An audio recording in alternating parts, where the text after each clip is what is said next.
Hello everyone, आज हम start करेंगे एनाटॉमी ऑफ ईयर। तो सबसे पहले देखते हैं, जो ईयर है उसको 3 पार्ट्स में डिवाइड किया गया है, एक्सटर्नल ईयर, मिडिल ईयर और इंटरनल ईयर, राइट। तो देखो यहाँ पे दिखा भी रखा है external ear, middle ear and internal ear, ठीक है। अभी हम सबसे पहले बात करने वाले हैं एक्सटर्नल ईयर के बारे में। एक्सटर्नल ईयर में हम 3 चीज़ें देखेंगे। सबसे पहली चीज़ आती है पिन्ना, ठीक है, जिसे हम ऑरिकल कहते हैं, ऑरिकल या पिन्ना। दूसरी चीज़ आती है एक्सटर्नल ऑडिटरी कैनाल, ठीक है, एक्सटर्नल ऑडिटरी कैनाल, ये वाला पोर्शन है एक्सटर्नल ऑडिटरी कैनाल। तीसरी चीज़ आती है टिम्पैनिक मेम्ब्रेन। ये तीनों चीज़ें एक्सटर्नल ईयर के अंडर आती हैं।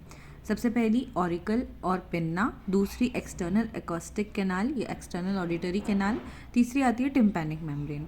तो एक एक करके हम तीनों के बारे में पढ़ेंगे। आगे चलते हैं।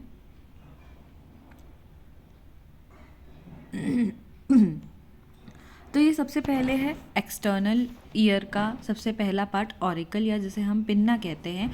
तो जो ये एंटायर पिन्ना होता है, ठीक है, ये पूरा पिन्ना, ये पूरा जितना पिन्ना है एक्सेप्ट लॉब्यूल, लॉब्यूल को छोड़ के, ठीक है, ये पूरा का पूरा सॉरी, ये पूरा का पूरा बना होता है येलो इलास्टिक कार्टिलेज का। किसका बना होता है?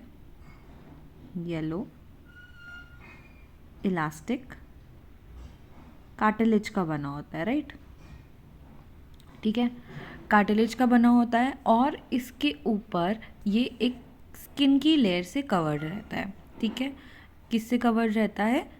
स्किन की लेयर से कवर्ड रहता है, ठीक है। और साथ ही साथ ये जुड़ा होता है पेरिकॉन्ड्रियम से। किससे? पेरिकॉन्ड्रियम से, ठीक। सॉरी, मेरा गला थोड़ा ख़राब है। अब देखो, there is no cartilage between tragus and crus. अब ट्रैगस और क्रस क्या होता है? तो देखो, ये जो एलिवेशन टाइप का दिखा रखा है, ठीक है, ये तो एंटी ट्रैगस है। यहाँ पे एक और एलिवेशन है, इसे हम ट्रैगस बोलते हैं, ठीक है, इसे ट्रैगस बोला जाता है। और इस वाले पार्ट को बोला जाता है क्रस, ठीक। अभी जो ट्रैगस और क्रस के बीच वाला पार्ट होता है, ये चीज़, ये वाला पोर्शन, ठीक है, ये वाले पोर्शन को बोला जाता है इंसिशुरा टर्मिनालिस। क्या बोला जाता है? ये देखो लिखा भी है यहाँ पे, इंसिशुरा टर्मिनालिस बोला जाता है इसको, ठीक है। इस रीजन में कोई भी कार्टिलेज प्रेजेंट नहीं होता है। जब भी कोई सर्जरी करनी होती है या फिर कोई इस तरह का प्रोसीजर करना होता है, तो जब भी इंसिजन लगाते हैं वो इसी पोर्शन में इंसिशुरा टर्मिनालिस में लगाया जाता है, ठीक। अब जो ये हमारा ईयर है, जो हमारा एक्सटर्नल ईयर का ये ऑरिकल है, पिन्ना है, ये बहुत ही अपना बहुत ही सिग्निफिकेंट रोल रखता है। ये इसका यूज़ कहाँ किया जाता है? जहाँ भी रिकन्स्ट्रक्टिव सर्जरी करनी है, ठीक है, वहाँ पे इसके पार्ट को यूज़ किया जाता है, ठीक है। कहीं पे डिप्रेस नेज़ल ब्रिज को ठीक करना है, ग्राफ्ट करने हैं, ठीक है, या फिर अंदर मिडिल ईयर में कोई सर्जरी करनी है, वहाँ की जो स्ट्रक्चर है, एनाटॉमिकल डिफेक्ट है, उसको ठीक करना है, तो वहाँ पे ग्राफ्टिंग के लिए इसी ऑरिकल या पिन्ना का यूज़ किया जाता है, ठीक है। अब आगे चलते हैं। अब देखो यहाँ पे भी क्या दिखा रखा है पिन्ना का डायग्राम है, तो इसको मैं लेबल कर देती हूँ। देखो ध्यान से देखेंगे अभी मैंने क्या क्या चीज़ें बताई बाहर से। ये तो हमारा पहले क्या है? इट इज़ हेलिक्स, ठीक। दूसरा मैंने क्या चीज़ बताई थी? यहाँ पे होता है लोब्यूल। लोब्यूल को छोड़ के पूरा जो पार्ट होता है वो बना होता है किसका? वो बना होता है कार्टिलेज का, येलो कार्टिलेज का। अभी ये हेलिक्स हमने देख लिया, हमने लोब्यूल देख लिया। अभी आती है बात ट्रैगस की। तो ये वाला पोर्शन क्या है? इट इज़ ट्रैगस, ठीक। और ये वाला पोर्शन क्या है? क्रस। इन दोनों के बीच वाला जो पोर्शन है वो कहलाता है इंसिशुरा टर्मिनालिस, ठीक है, इंसिशुरा टर्मिनालिस। और यहाँ पे एक देखो आपको ट्रायंगल सा स्ट्रक्चर दिख रहा है, इसको बोला जाता है ट्रायंगुलर फोसा,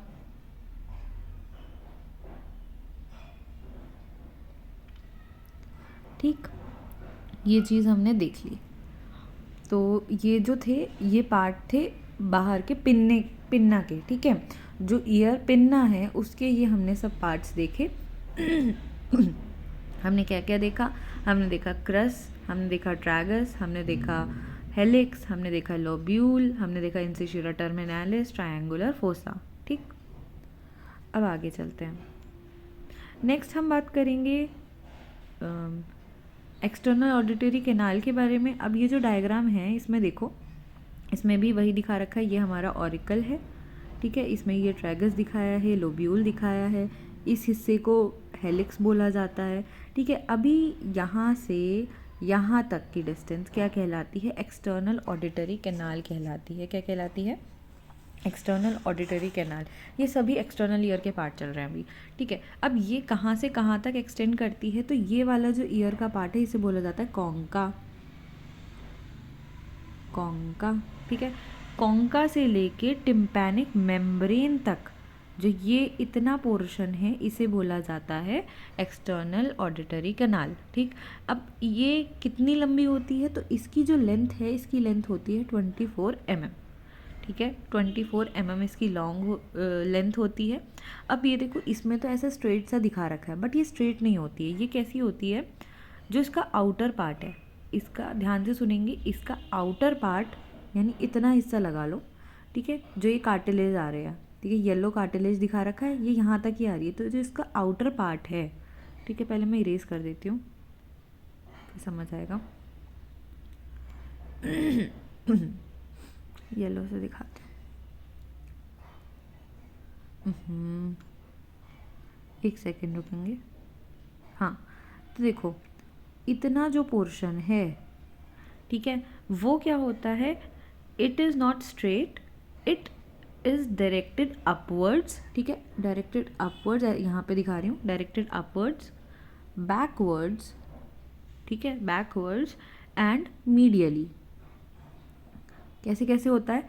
अपवर्ड ऊपर की तरफ है, बैकवर्ड्स पीछे की तरफ है, और मीडियली मीडियल साइड की तरफ होता है, ठीक है। वहीं जो इसका आगे वाला इनर पार्ट होता है, ठीक है, आउटर पार्ट तो हमने क्या देख लिया कैसे डायरेक्टेड होता है, अपवर्ड्स, बैकवर्ड्स एंड मीडियली। और जो लेटर ये जो इतना बचा हुआ पार्ट है, ये कैसे डायरेक्टेड होता है? ये डायरेक्टेड होता है डाउनवर्ड्स, ठीक है, डाउन की तरफ, ठीक है, डाउनवर्ड्स, बैकवर्ड्स एंड लेटरली, ठीक। तो ये चीज़ आपको याद करनी होगी। क्या मैंने बताया? जो आउटर पार्ट है it is directed upwards, backwards and medially, while the inner part is directed downwards, backwards and laterally, ठीक। therefore to seat the tympanic membrane the pinna has to be pulled upwards, backwards and laterally। आ रही है इस बात समझ? मैंने क्या बोला कि अगर हमें पिन्ना से पिन्ना को पुल करके टिम्पैनिक मेम्ब्रेन को देखना है तो हमें पिन्ना को कैसे पुल करना पड़ेगा? ऊपर की तरफ, अपवर्ड्स, बैकवर्ड्स और लिटरली करना पड़ेगा, क्योंकि इनर पार्ट तो तभी विजिबल होगा, ठीक। अब देखो ये बात हमें समझ आ गई होगी। अब आगे थोड़ा सा देखते हैं।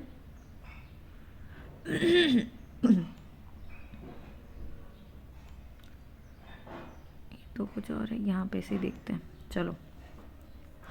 तो ये जो एक्सटर्नल ऑडिटरी कैनाल है इसके भी दो पार्ट होते हैं। देखो यहाँ से ही शो हो रहा है, यहाँ तक का कार्टिलेज जा रहा है, ठीक है। तो एक होता है कार्टिलेजिनस पार्ट, एक होता है बोनी पार्ट, ठीक है। अब जो कार्टिलेजिनस पार्ट है ये बनाता है 1/3 ऑफ द कैनाल, ठीक है। ये जो कार्टिलेजिनस पार्ट है ये बनाता है 1/3 ऑफ द कैनाल को, ठीक। और रेस्ट कितना बचा? 2/3 कौन बनाता है? ये बोनी पार्ट बनाता है। अब ये 1/3 का मतलब कितना हो गया? मैंने पूरी लेंथ बताई थी 24 mm, तो 1/3 का मतलब क्या हो गया? ये कितनी हो गई? 8 mm, ठीक है। और ये कितनी हो गई? 16 mm, ठीक। लेंथ हो गई। अब ये देखो, यहाँ से देखो, जो येलो कार्टिलेज मैंने बताया था जो ईयर पिन्ना हेलिक्स में था, ठीक है, लोब्यूल को छोड़ के, तो ये यहाँ से कंटिन्यूएशन में आ रहा है और ये यहाँ तक आ रहा है, इसीलिए इसको कार्टिलेजिनस पार्ट बोल रहे हैं। बट देखो यहाँ पे थोड़े से गैप्स हैं, गैप्स आर विजिबल, ठीक है, ये गैप्स हैं। तो इन्हें क्या बोला जाता है? ये जो गैप्स होते हैं इनको बोला जाता है फिशर ऑफ सेंटोरिनी। देखो मैं लिख देती हूँ, इन गैप्स को बोला जाता है फिशर ऑफ सेंटोरिनी।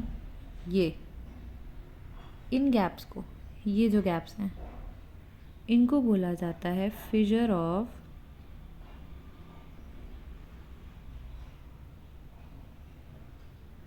सेंटोरिनी। अब ये जो फिशर होते हैं ये क्या करते हैं, ये अब यहाँ पे क्या है, स्पेस है। अब इससे कोई भी जो इन्फेक्शन है वो इधर उधर जा सकता है, ठीक है। तो ये फिशर ऑफ सेंटोरिनी क्या होता है, ये गैप्स होते हैं बिटवीन द कार्टिलेज, ठीक। कुछ डेफिशिएंसी बोला जा सकता है इसे, ठीक है। तो देखो यहाँ पे क्या है, ये गैप्स हैं। अब इधर हमारी पैरोटिड ग्लैंड आ गई, तो हो सकता है कि पैरोटिड ग्लैंड से इन्फेक्शन यहाँ ट्रैवल कर जाए, या यहाँ से कोई इन्फेक्शन पैरोटिड ग्लैंड में ट्रैवल कर जाए, तो ये चीज़ें देखी जाती हैं, ठीक। अब आगे चलते हैं। अब ये जो स्किन कवरिंग होती है, ये कार्टिलेजिनस कनाल की, ये थिक होती है। इसमें क्या होती हैं, सेरोमिनस, पाइलोसेबेशियस ग्लैंड्स होती हैं, ठीक है। सेरोमिनस मतलब जिससे सीरम निकलता है, ग्लैंड वैक्स निकलता है, ऑयल लाइक सब्सटेंस निकलता है, ठीक है। सेरोमिनस और पाइलोसेबेशियस ग्लैंड्स होती हैं, हेयर फॉलिकल्स होते हैं, ठीक है। और ये क्या बना रहा है, 1/3 ऑफ द कैनाल को बना रहा है कार्टिलेजिनस पार्ट। नेक्स्ट आते हैं बोनी पार्ट के बारे में बात करते हैं। इसकी लेंथ मैंने कितनी बताई थी, 16 mm बताई थी मैंने इसकी लेंथ। अब क्या होता है, इसमें कोई भी सिरोमिनस या फिर पाइलोसेबेशियस ग्लैंड नहीं होती है। इस पार्ट में, ये जो बोनी पार्ट है, इसमें हेयर फॉलिकल्स एब्सेंट होते हैं। अब जो टिम्पैनिक मेम्ब्रेन है, इसकी पूरी लेंथ मैंने कितनी बताई, 16 mm, ठीक है। पूरी लेंथ 16 mm है। अब टिम्पैनिक मेम्ब्रेन से लेके थोड़ा सा 6 mm तक,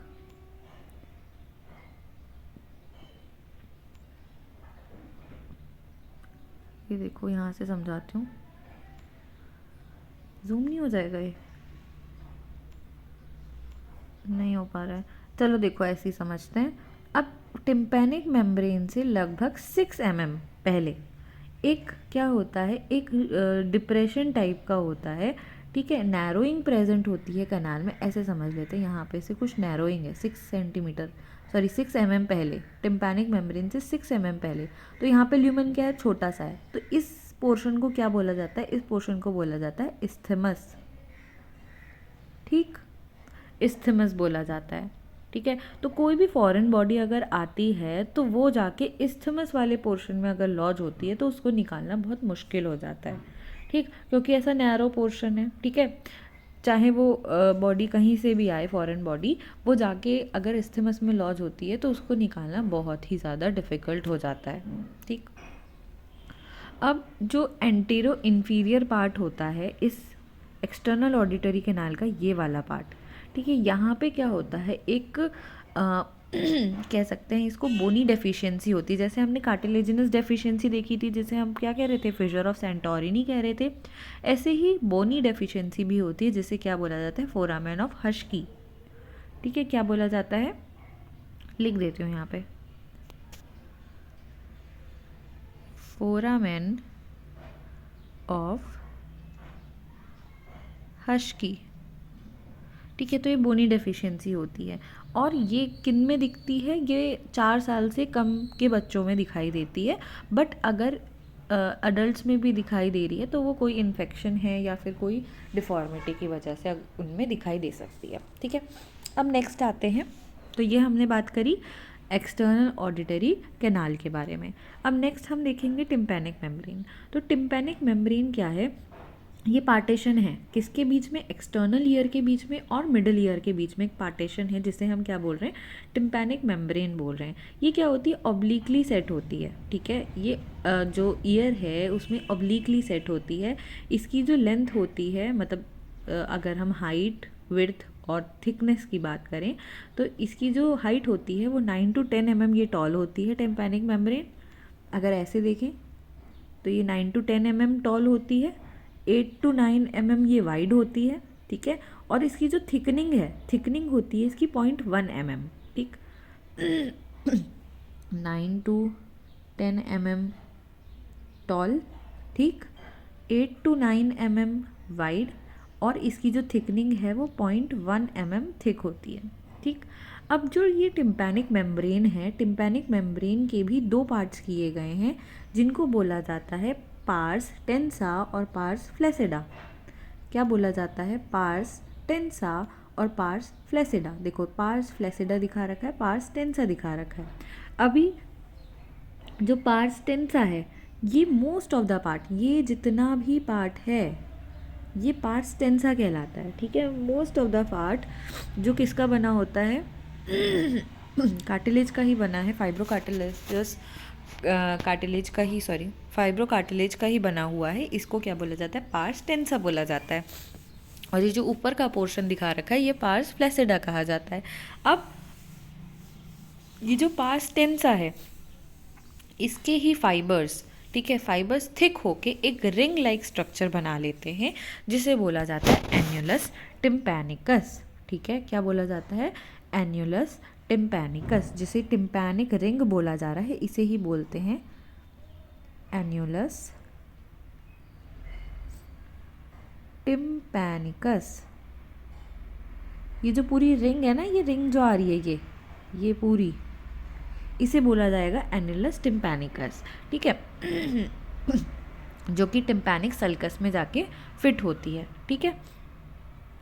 अब ये जो एन्युलस टिम्पैनिकस है, ठीक है, इससे एक ब्राइट कोन ऑफ लाइट निकलती है और ये कहाँ, पेरिफेरी में जाती हुई दिखाई देती है, ठीक है। अभी दिखाऊंगी कैसे दिख रही है। नेक्स्ट डायग्राम में दिखाते हैं। देखो कोन ऑफ लाइट दिखा रखा है, कोन ऑफ लाइट दिखा रखा है यहाँ पे। So a bright cone of light can be seen radiating from the tip of malleus, ठीक है। 3 बोन्स होती हैं हमें पता है, मैलियस, इनकस, स्टेपिस। तो a bright cone of light can be seen radiating from the tip of malleus to the periphery, ठीक है। ये जो पेरीफेरी है यहाँ तक कोन ऑफ लाइट दिखाई देती है in the antero inferior quadrant, ठीक है। एंटेरो इन्फीरियर क्वाड्रेंट में कोन ऑफ लाइट दिखाई देती है जो कि कहाँ से निकल रही होती है, मैलियस के टिप से, ठीक। तो ये देखो मैन्यूब्रियम ऑफ मैलियस है। अभी देखो, हाँ, अब एक चीज़ और आती है कि the central part of pars tensa, अब ये जो पूरा पोर्शन है हमें पता है इट इज पार्स टेंसा। अब इसका जो सेंट्रल पार्ट होता है ये is tented inwards at the level of tip of malleus. अब ये अंदर की तरफ को धंसा होता है और कहाँ, किसकी वजह से, टिप ऑफ मैलियस की वजह से। इस पोर्शन को बोला जाता है अम्बो, ठीक है, अम्बो बोला जाता है। तो हमने देख लिया किसके पार्ट्स, पार्स टेंसा को हमने देख लिया। अभी हम समझते हैं पार्स फ्लैसिडा क्या है। तो ये क्या होती है, ये इसकी लेटरल प्रोसेस होती है, उसके ऊपर प्रेजेंट होती है। देखो मैलियस की लेटरल प्रोसेस है, इसके ऊपर वाला जो पोर्शन है उसको क्या बोला जाता है, पार्स फ्लैसिडा बोला जाता है, ठीक है। अब ये तो हमने बात करी जितने भी एक्सटर्नल ईयर के पार्ट्स थे। इसके बाद हम देखेंगे मिडिल ईयर के बारे में, ठीक है। Thank you.